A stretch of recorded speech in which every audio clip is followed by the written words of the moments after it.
मैं हूं, मैंने ही जगत को दिया है। यशोदा माँ को आश्चर्य होता है कि साधु कैसा बोलता है, जगत का मालिक मैं हूं, इनका नाम विश्वनाथ है। माँ मैं लेने के लिए नहीं आया, ये लेकर के मैं क्या करूं, मेरे को जरा भी जरूर नहीं है, सबको मैं ही देता हूं। माँ को आश्चर्य होता है, कैसा बोलता है, ये कौन आया है, कुछ खबर नहीं पड़ती है। महाराज आपको तो जरूर नहीं है, आपके जैसे संत की सेवा न होवे तो ये संपत्ति क्या काम की। अब सेवा का स्वीकार करो, मेरे बालक को आशीर्वाद दो। भैया मैं फलहारी साधु हूं, 2-4 फल दे दे, मैं फल खा लूं। यशोदा माँ ने विचार किया, बहुत आग्रह करना ठीक नहीं है, उनको लेने की इच्छा नहीं है। फल का मैं फल अर्पण करूंगी, मेरे घर के फल खावे तो ही मेरा जीवन सफल होगा। शिव जी को फल दिए। यशोदा मैया ने वंदन करके कहा है, महाराज मेरी तो ऐसी इच्छा है, आप यहीं रह जाओ, मैं आपकी सब सेवा करूंगी, यहीं रहो। जब जब मेरा कन्हैया रोने लगे तो मैं आपको अंदर बुलाऊंगी, आपकी नजर पड़ने से वो हंसता है, आप यहीं रहो। यशोदा मैया ने बहुत आग्रह किया है। नंदगांव शिवलिंगाकार हो गया है, कभी जाओ तो याद रख के दर्शन करो। नंदगांव पहाड़ के ऊपर है, नीचे से दर्शन करो तो ऐसा लगता है भगवान शंकर विराजमान। यशोदा मैया ने प्रार्थना की है, यहीं रहो, मैं आपकी सभी सेवा करूंगी। शिव जी ने स्मित हास्य किया, मैया मेरे को जो याद करता है वहां मैं प्रकट हो जाता हूं। बालकृष्ण का जय जयकार करते हुए शिव जी महाराज गए हैं। द्वादशी के दिन जोगी लीला हुई है, योगेश्वर शिव, योगेश्वर श्री कृष्ण दोनों का मधुर मिलन हुआ।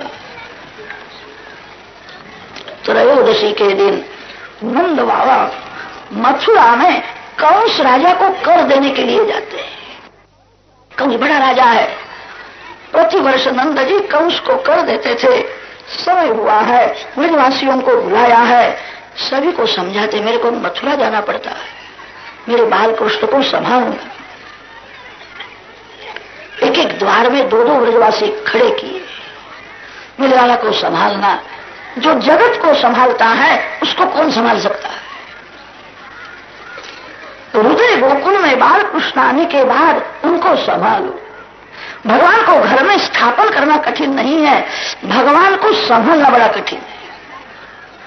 परमात्मा के साथ ऐसा प्रेम करो, ऐसी पवित्रता रखो कि भगवान को आपका घर छोड़ करके कहीं जाने की इच्छा हो ही नहीं।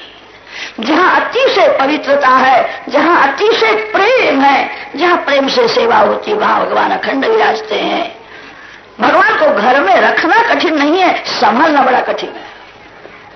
हृदय गोकुल में बालकृष्ण आने के बाद भगवान को छोड़ करके, भगवान को भूल करके संसार के विषयों से जो आनंद लेने के लिए जाता है, संसार के विषय सुख देते हैं, परिणाम में दुख भी देते हैं। आनंद श्री कृष्ण देते हैं। भागवत में ऐसा वर्णन आता है, जीवन में कंस और श्री कृष्ण एक ही बार मिले और मिलने के बाद कंस मर जाता है। कंस और श्री कृष्ण दोनों साथ में नहीं रहते हैं, विषयानंद और भजनानंद दोनों साथ में नहीं रहते। संसार के विषयों से जो आनंद लेने के लिए जाता है, जो भगवान से विमुख होता है, बालकृष्ण को संभालो, आपको आनंद श्री कृष्ण देंगे। भगवान को भूलना नहीं। जो भगवान से विमुख होता है, भगवान फिर विराजते नहीं। मेरे लाल को संभालो।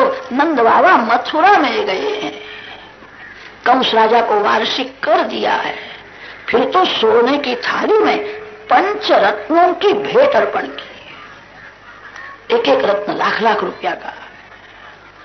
गोकुल में श्री कृष्ण प्रकट हुए तब तो वैकुंठ छोड़ करके श्री लक्ष्मी जी व्रज में आई है। रमा क्रीडम अभून। वैकुंठ में ऐश्वर्य है, व्रज में प्रेम है। जहां ऐश्वर्य है वहां पर्दा रहता है।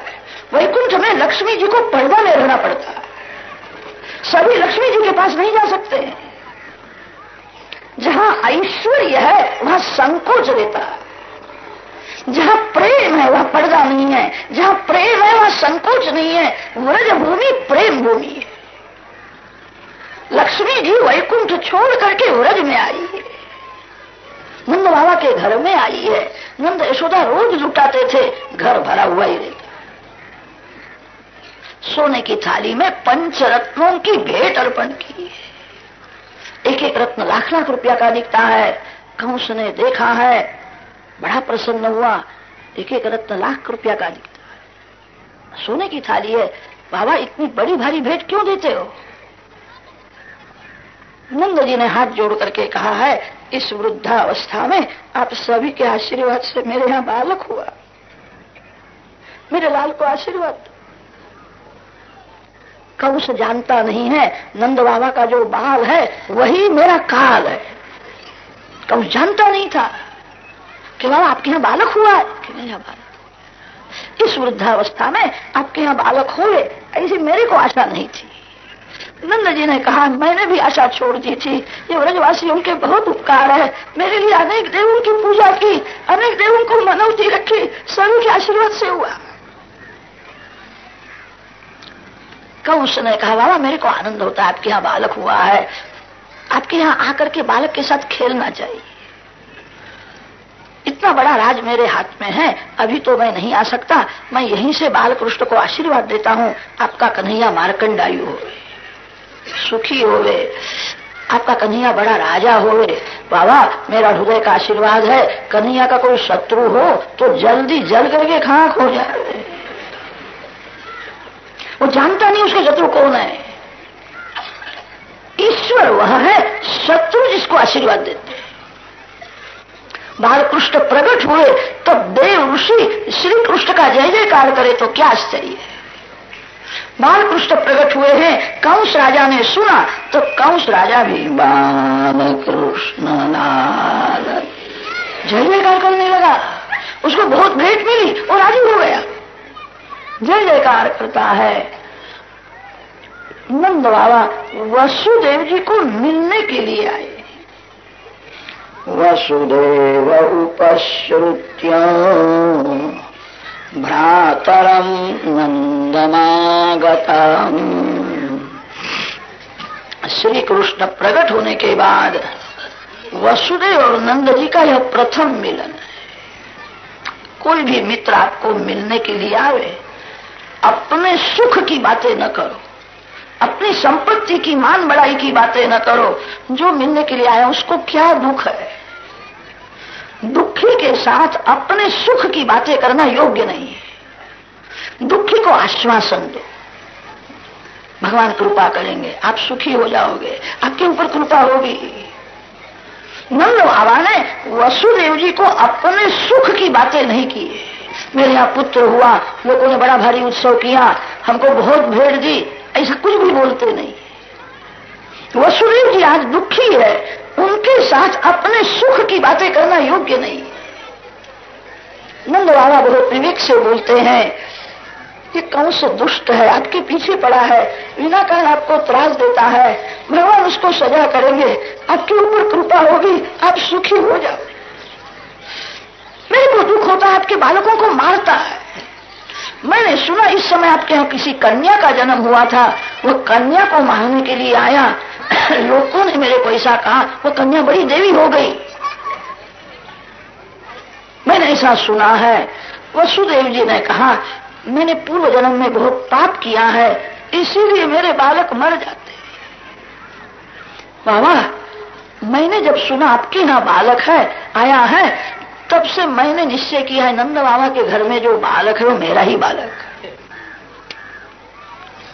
नंद बाबा बड़े भोले हैं, सभी को हाथ जोड़ करके कहते थे, मैं तो नाम का पिता हूं, कन्हैया आपका बालक है, आपके आशीर्वाद से हुआ है, आप ही उसके पिता हो।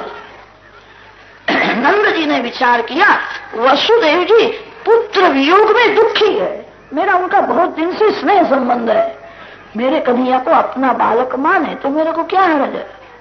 नंद बाबा ने सरलता से कह दिया, कन्हैया आपका बालक है।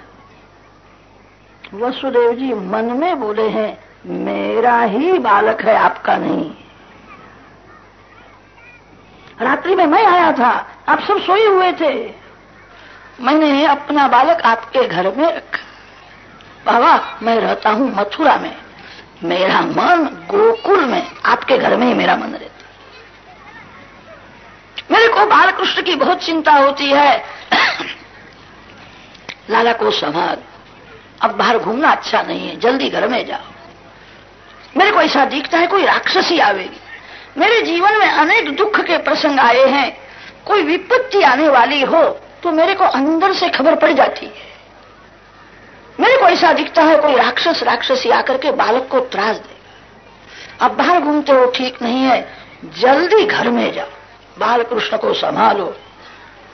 नंद जी ने कहा मैं क्या संभालूं, वृद्धावस्था में परमात्मा ने मेरे को पुत्र दिया है, मेरे नारायण बालक को संभालेंगे। कि नारायण को संभालेंगे, आपको सावधान रहना है, जल्दी घर में जाओ। नंद जी ने कहा जल्दी तो कैसा, जो आज ही मैं मथुरा में आया हूं, बाजार में जाना है। हमारा गोकुल गांव तो छोटा सा है, हमारे गांव में कुछ मिलता ही नहीं है। बाजार में जाकर के थोड़े खिलौने ले आऊं, बाल कृष्ण के लिए खिलौने ले जाऊंगा, मेरा बाल कृष्ण राजी हो। अब जहां जाओ आपके भगवान को साथ में ले जाओ, अकेले जाना नहीं।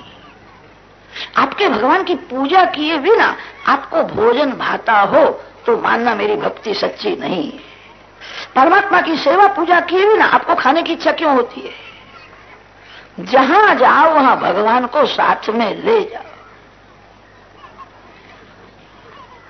बहुत से लोग रुपया साथ में ले जाते हैं, पैसा से सुख मिलेगा, शांति नहीं मिलेगी। जहां जाओ वहां भगवान को साथ में रखो।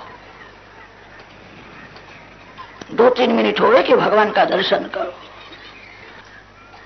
कदाच आप साथ में न ले जाओ तो जिस दिन प्रत्यक्ष पूजा न होवे उस दिन मानसी सेवा ज्यादा करो, भगवान के नाम का जप ज्यादा करो। बाहर गांव से घर में जाओ तो भगवान के लिए कोई फल ले जाओ, कोई सुंदर कापड़ ले जाओ। ऐसा करने से भक्ति बढ़ती है, ऐसा करने की जरूरत है। बाहर गांव से जब घर में जाते हो भगवान के लिए क्या ले जाते हो? बहुत से लोग बच्चों के लिए मिठाई ले जाते हैं। कितने लोग बड़े चतुर होते हैं, पत्नी को प्रसन्न करने के लिए सुंदर साड़ी भी ले जाते हैं। शास्त्रों में ऐसा लिखा है घर के लोग दुखी न होए, इसकी चिंता रखना योग्य है। किसी स्त्री को, किसी पुरुष को खुश करने से क्या लाभ है? स्त्री के पास क्या है, पुरुष के पास क्या है, आपको क्या देगा? ये जीव दुष्ट है। आप कपड़ा देते हो, पैसा देते हो, तब तक तो प्रेम बतावेगा, और किसी समय न दो तो आज तक जो दिया था सब कुछ भूल जाएगा। मित्र ही शत्रु हो जाता है। यह जीव ऐसा दुष्ट है, जीव ईश्वर के उपकार को भूल जाता है तो आपके उपकार को भूल जाएगा। जब तक पैसा देते हो, स्वतंत्रता देते हो, तब तक प्रेम बतावेगा। किसी समय न दो कि कम दो तो आज तक जो दिया था सब कुछ भूल जाएगा, वही निंदा करेगा। किसी स्त्री को, पुरुष को खुश करने की इच्छा न रखो। मानव राजी हो जाता है, न मिलने पर नाराज भी हो जाता है। भगवान एक बार राजी हो जावे तो भगवान कभी नाराज नहीं होते। परमात्मा को प्रसन्न करो। किसी मानव को खुश करने से क्या लाभ है? घर के लोग दुखी न होवे, इसकी चिंता रखना योग्य है। किसी स्त्री को, पुरुष को बहुत खुश करने से जीवन सफल नहीं होता है। जो परमात्मा को प्रसन्न करता है, बाल कृष्ण के लिए थोड़े खिलौने ले जाओ। त्रयोदशी के दिन नंद बाबा मथुरा में आए थे। चतुर्दशी के प्रातः काल में पूतना गोकुल में जाती है, ऐसा कथा का क्रम है। ताम केशबंधं व्यतिशक्तमल्लिकाम् बृहन्नितम्बस्तनकृच्छ्रमध्यमाम् सुवास्य संकम्पितकर्णभूषण त्रिशोल्लसत्कुन्तलमण्डिताननाम्। पूतना चतुर्दशी के दिन ही क्यों आती है? अमावस्या के दिन नहीं आई, त्रयोदशी के दिन नहीं आई, पूतना चतुर्दशी के दिन आई। पूतना शब्द का थोड़ा विचार करें। पूत शब्द का अर्थ होता है पवित्र, और ना शब्द का अर्थ होता है नहीं। जो पवित्र नहीं है उसको पूतना कहते हैं। पवित्र क्या है और क्या पवित्र नहीं है? गीता जी में भगवान की आज्ञा है, अर्जुन ज्ञान पवित्र है। नहीं ज्ञानेन सदृशम पवित्रम यह विद्यते। ज्ञान का अर्थ पैसा कमाने का ज्ञान नहीं। पैसा कमाने का ज्ञान तो सभी को है। आत्मस्वरूप का ज्ञान पवित्र है, और आत्मस्वरूप का अज्ञान ही अपवित्र है। जीव जगत को जानने की इच्छा रखता है, जगत का विचार करता है। कभी विचार किया है मैं कौन हूं, मैं कैसा हूं, मैं कहां से आया हूं? जीव ईश्वर को तो जानता नहीं है, जीव को अपने स्वरूप का भी ज्ञान नहीं। आत्मस्वरूप का अज्ञान ही पूतना है। अज्ञान में से वासना जागती है, इसीलिए आचार्यों ने पूतना को वासना माना है। मैं शरीर हूं, शरीर का सुख मेरा सुख है, ऐसा जो समझता है वह वासना जागती है। मैं शरीर नहीं हूं, शरीर का सुख मेरा सुख नहीं है, मैं शरीर से भिन्न हूं, मैं परमात्मा का अंश हूं। अज्ञान में से वासना जागती है, ज्ञान से वासना का विनाश होता है। पूतना अज्ञान है, अज्ञान में से वासना जागृत हुई है। पूतना वासना रूप है, वासना राक्षसी है। वासना आरंभ में सुंदर सी लगती है, जीव वासना के अधीन होकर के अति सुख भोगता है तो वासना राक्षसी हो जाती है, फिर भयंकर स्वरूप धारण करती है। राक्षसी हृदय में से निकलती नहीं। पूतना राक्षसी है, सुंदर श्रृंगार करके आई है। उसके कपड़े श्रृंगार देख करके तो ब्रजवासियों को भी मोह हुआ है, कैसी सुंदर स्त्री है। नंद बाबा ने कहा था मेरे बाल कृष्ण का रक्षण करो। द्वार में ब्रजवासी खड़े हैं, पूतना श्रृंगार करके आती है, सभी उसके श्रृंगार को देखते हैं। सौंदर्य का जहां मोह होता है वहां ज्ञान टिकता नहीं। सौंदर्य का जहां मोह होता है वहां विवेक बह जाता है। मन को बार बार समझाओ ना, कोई स्त्री सुंदर नहीं है, कोई पुरुष सुंदर नहीं है, सुंदर मेरे भगवान है। ये शरीर तो ऐसा है, एक क्षण में बिगड़ जाता है। जो अभी सुंदर दिखता है थोड़े समय में ही बिगड़ने वाला है। देह सुंदर नहीं है, देव सुंदर है। पूतना चतुर्दशी के दिन आई है, श्रृंगार करके आई है। वासना 14 जगह में रहती है, इसीलिए वो चतुर्दशी के दिन आई है। रामायण में कथा आती है, कैकेयी रामचंद्र जी को वनवास 14 वर्ष का देती है। कैकेयी ने 15 वर्ष का वनवास क्यों नहीं दिया? कैकेयी कहती है राम 14 वर्ष वन में रहे। रामायण में रावण काम का प्रतीक है, शास्त्रों में वर्णन आता है काम 14 जगह में रहता है। 14 वर्ष तपश्चर्या करने के बाद राम रावण को मारते हैं। काम 14 जगह में रहता है, वासना 14 जगह में रहती है, इसीलिए चतुर्दशी के दिन आई है। इंद्रियाणि मनोबुद्धि अस्य अधिष्ठान उच्यते, अस्य कामस्य अधिष्ठानम इंद्रियाणि मनः बुद्धि। पंच ज्ञानेन्द्रिय, पंच कर्मेंद्रिय, मन बुद्धि चित्त अहंकार 14 जगह में वासना रहती है। किसी मानव के सौंदर्य में आंख फंस जावे तो समझना आंख में पूतना आ गई है। 2 जन कोई बातें करते हो वो सुननी नहीं चाहिए। कितने लोगों को ऐसी खराब आदत होती है, 2 जन बोलते हो तो अपने कान को वहां भेज देते हैं, जा वहां सुन के आना क्या बोल रहे हैं। कान में पूतना है। जो वस्तु खाने की शास्त्र ना बोलता है वो खाने की बहुत इच्छा होवे तो समझना जीभ में पूतना है। प्याज है, लहसुन है, कभी नहीं खाना चाहिए। आप लोग तो कभी खाते नहीं, ऐसा ही मेरे को लगता है। और खाते हो तो आज कथा में सुनने के बाद आज से छोड़ दो। कथा में सुनने के बाद भी खाओगे बहुत मार पड़ेगा। हमारे ऋषियों ने जो नियम बनाए हैं बहुत विचार पूर्वक बनाए हैं। ऋषियों में विश्वास रखो।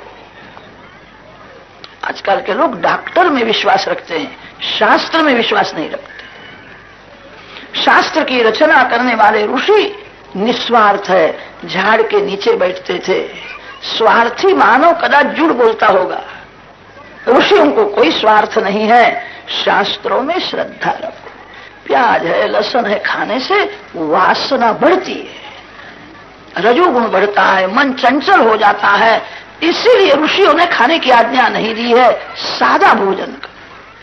कथा सुनते हो, ऐसा नियम लो, भगवान जिसका स्वीकार करते हैं वही मेरे को लेना है, जिसका स्वीकार भगवान कभी नहीं करते वो मेरे को लेना नहीं। भगवान को पान सुपारी कोई अर्पण करे तो भगवान उसका स्वीकार करते हैं। कदाच कोई भगवान को तंबाकू अर्पण करने के लिए जावे तो भगवान ना बोलते मैं तंबाकू नहीं लेता। तंबाकू खाना नहीं चाहिए, पीना नहीं चाहिए, तन मन दोनों बिगड़ जाता है जब भगवान उसका स्वीकार नहीं करते। आप क्यों करते हो? भगवान पान सुपारी लेते हैं, तंबाकू कभी नहीं लेते। तंबाकू में कली का निवास है। ऋषियों ने जो नियम बनाए हैं बहुत विचार पूर्वक बनाए हैं। जो वस्तु खाने की आज्ञा नहीं है वो नहीं खाना चाहिए। पूतना राक्षसी है, पूतना वासना है। चतुर्दशी के दिन आती है, सुंदर श्रृंगार करके आई है। सभी लोग पूतना का श्रृंगार देखते हैं, कैसी सुंदर है। किसी ने उसको पूछा नहीं तू कौन है, अंदर क्यों जाती है। सभी को नंद बाबा की आज्ञा थी, मेरे बालकृष्ण को संभालना है। द्वार में खड़े थे, खड़े खड़े जो देखते हैं कैसी सुंदर स्त्री है, कोई बड़े घर की लगती है, इसको पूछने से इसका अपमान हो जाएगा, पूछना ठीक नहीं है। सभी ताकते हैं। चर्म चक्षु चामड़ी को ही देखती है, चामड़ी का ही मोह होता है। बाहर जो आंख है उसको चर्म चक्षु कहते हैं, अंदर जो आंख है उसका नाम ज्ञान चक्षु है। जगत के स्त्री पुरुषों को अंदर की आंख से देखो, बाहर की आंख चामड़ी को ही देखती है, चामड़ी का ही मोह हो जाता है। ब्रजवासियों को भी मोह हुआ है, कैसी सुंदर है, कोई उसको पूछता नहीं है, रोकता नहीं है, पूतना अंदर जाती है। यशोदा जी को पूतना ने कहा है, मथुरा में रहने वाले एक बड़े पंडित के घर की मैं पत्नी, मैंने सुना वृद्धावस्था में तेरे यहाँ पुत्र हुआ है, तेरे बालक को मैं आशीर्वाद देने के लिए आई। यशोदा मैया बड़ी भोली है। यशोदा मैया ने विचार किया वो बड़ी पंडितानी आई है, मेरे लाला को आशीर्वाद देने के लिए आई है। यशोदा मैया ने तो उसको आसन दिया, आसन में बैठा करके उसकी पूजा की। बड़ी पंडितानी आई है, झूठ बोलती है। यशोदा मैया कभी झूठ बोलती नहीं थी। यशोदा मैया ऐसा समझती सभी लोग सत्य ही बोलते हैं, उतना झूठ बोलती है। यशोदा मैया ने विश्वास रखा है, पूतना को मान दिया है, पूतना को अंदर ले जाती है। पालने में बाल कृष्ण विराजमान है। पूतना जहां आई बाल कृष्ण ने आंख बंद कर ली। विबुध्यतां बालकमालिकाग्रहम् चराचरात्मा सनिमीलिते क्षणः अनन्तमारोपयदङ्कमन्तकम् यथोरगं सुप्तमबुद्धिरज्जुधीः। पूतना आती है तो बाल कृष्ण आंख बंद करते हैं। जगत को उपदेश दिया है, पूतना आवे तब आंख बंद करो। पूतना तन को श्रृंगार करके आई है, उसका शरीर सुंदर है, उसका मन मलिन है। जिसका मन मलिन है उसको आंख देना नहीं। आप जिसको आंख देते हो वो आंख में से आपके मन में आता है। आंख देना तो विचार करो मैं किसको आंख देता हूं, कैसे भाव से आंख देता हूं। जिसका मन मलिन है उसको नहीं देखना चाहिए।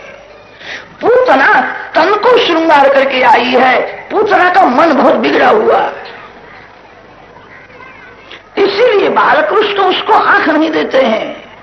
भगवान नजर देवे ऐसी इच्छा हो तो मन को शुद्ध करो, मन को श्रृंगार करके भगवान के सामने जाओ।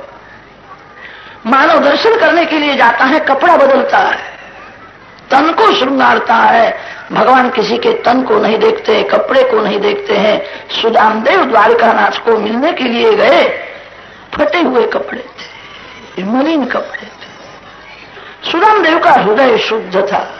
भगवान कपड़े को नहीं देखते हैं, भगवान किसी के शरीर को नहीं देखते हैं, भगवान उसी को नजर देते हैं जो अपने मन को श्रृंगारता है।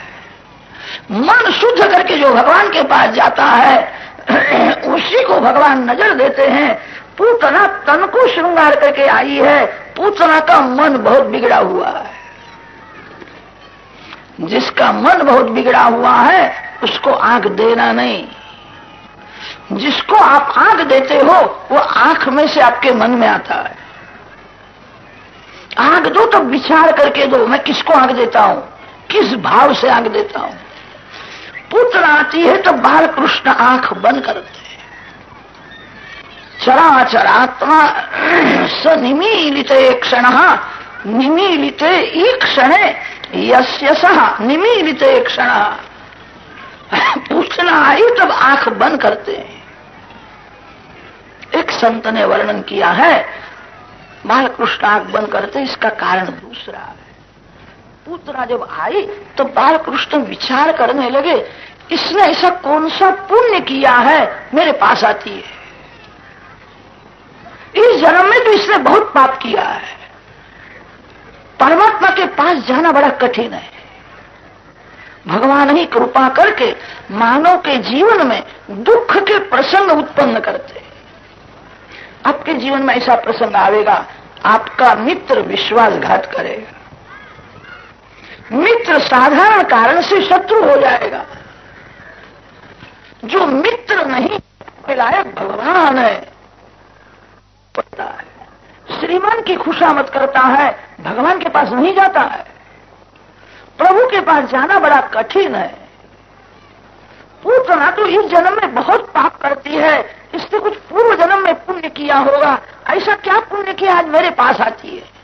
वो देखने के लिए बालकृष्ण आंख बंद करते। बालकृष्ण ने देख लिया, ये तो बलि राजा की कन्या है। वामन जी महाराज 7 वर्ष के थे, बलि राजा के यज्ञ में गए थे। वामन जी का बाल स्वरूप देख करके बलि राजा की कन्या जो है उसके हृदय में वात्सल्य भाव हुआ है। कैसा सुंदर बालक है, ऐसा बालक मेरे को हो, ऐसा बालक मेरे गोद में आवे, मैं प्यार करूं। वामन जी का अति सुंदर बाल स्वरूप देख करके बलि राजा की कन्या के मन में वात्सल्य भाव जागृत हुआ। वामन जी ने विराट स्वरूप प्रकट किया, बलि का सर्वस्व ले लिया। तब तो कन्या को क्रोध आया, ये मेरे पिता का सब कुछ ले जाता है, ये बड़ा कपटी है, उसको मारो। एक बार गोद में लेने की, प्यार करने की इच्छा हुई थी और एक बार मारने की इच्छा हुई थी। भगवान के सन्मुख आप बैठो और मन में खराब विचार आवे तो वहां से उठ जाओ। भगवान के सन्मुख खराब विचार कभी करना नहीं चाहिए। मन में खराब विचार आवे तो स्नान करो, मन में खराब विचार आवे तो जोर से हरे कृष्ण कृष्ण कृष्ण कीर्तन करो। भगवान के सन्मुख जो विचार करोगे वह विचार एक दिन सफल हो जाते हैं।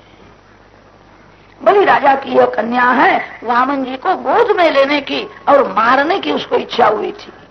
ये 2 संकल्प एक हुए हैं, बलि की कन्या ही पूतना होकर के आई। पूतना आती है तो बालकृष्ण आंख बंद करते हैं। एक संत ने वर्णन किया है,